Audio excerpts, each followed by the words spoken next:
شروع اللہ کا نام لے کر جو بڑا مہربان نہایت رحم والا ہے۔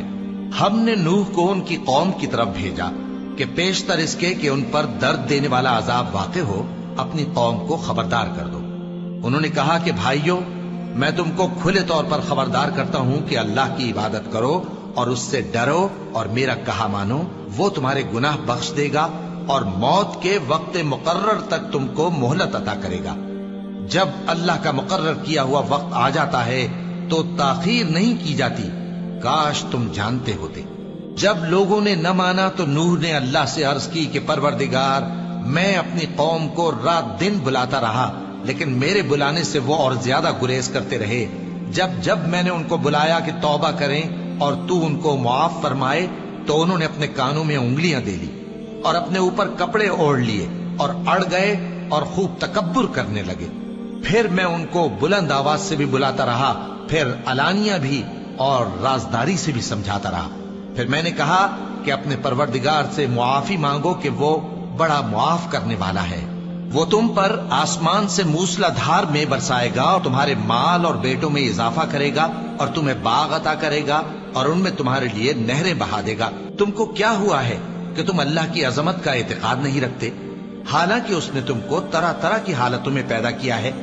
کیا تم نے نہیں دیکھا کہ اللہ نے 7 آسمان کیسے اوپر تلے بنائے ہیں اور چاند کو ان میں روشن بنایا ہے اور سورج کو چراغ بنا دیا ہے؟ اور اللہ ہی نے تم کو زمین سے ایک خاص طرح سے پیدا کیا ہے، پھر اسی میں تمہیں وہ لوٹا دے گا اور اسی سے تم کو نکال کھڑا کرے گا۔ اور اللہ ہی نے زمین کو تمہارے لیے فرش بنایا تاکہ اس کے بڑے بڑے کشادہ رستوں میں چلو پھرو۔